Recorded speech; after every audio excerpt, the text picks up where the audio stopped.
प्रणिती शिंदे यांनी काल सोलापूरमधील मराठा आंदोलकांना जी दमदाटी केली त्यांच्या हुकुमशाही आणि हिटलरशाही प्रवृत्तीचा मी निषेध करते। प्रणितीताई या खरं तर आपल्या रागीट स्वभावाच्या बद्दल संपूर्ण सोलापुरामध्ये फेमस आहेत।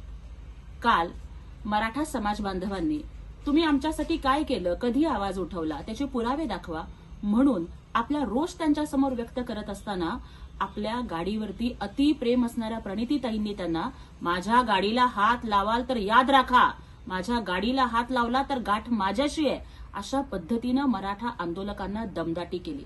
प्रणितीताई, तुमच्यासारख्या श्रीमंतांचं असंच असतं, तुमचं गाडीवर, माडीवर, कुत्र्यावर प्रेम असतं। पण प्रणितीताई, जर तुमच्या गाडीला हात लावला म्हणून तुम्हाला एवढा राग येत असेल तर मराठा आरक्षणाच्यासाठी ज्या युवकांनी आत्महत्या केल्या त्यांच्या मायमाऊल्यांच्या आतडीला किती पीळ पडत असेल, त्यांच्या काळजाला किती वेदना होत असतील हे तुम्हाला अजिबात समजणार नाही।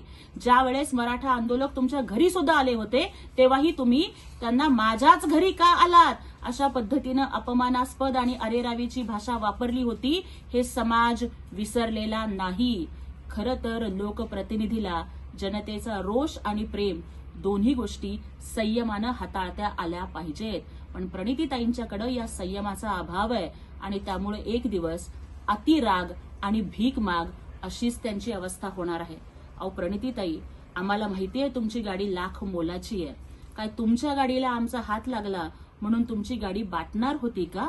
अहो खरं तर आपले वडील हे सोलापुरात बुढ्ढी का बाल विकत होते। बुढ्ढी का बाल विकणाऱ्यांच्याकडे एवढी गाडी माडी कुठून आली, या सगळ्या गोष्टींच्या मध्ये आम्हाला अजिबात जायचं नाही। प्रणितीताई, अहो मराठा आंदोलनाला तुम्ही पाठिंबा दिलेलं एखादं पत्र तुम्हाला दाखवता येईल का?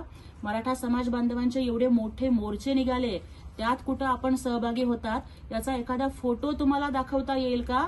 आणि हे सगळं न करता फक्त घाणेरडं राजकारण करण्यासाठी जर तुम्ही माझ्यावरती हल्ला झाला आणि तो कुठल्या तरी पक्षाने करायला लावला अशा पद्धतीचे खोटे नाटे आरोप करणार असाल तर मराठा समाज तुम्हाला माफ करणार नाही आणि मग पुन्हा एकदा सोलापूरकर तुमच्यावरती बुढ्ढी के बाल विकायचीच वेळ आणतील हे तुम्ही विसरू नका।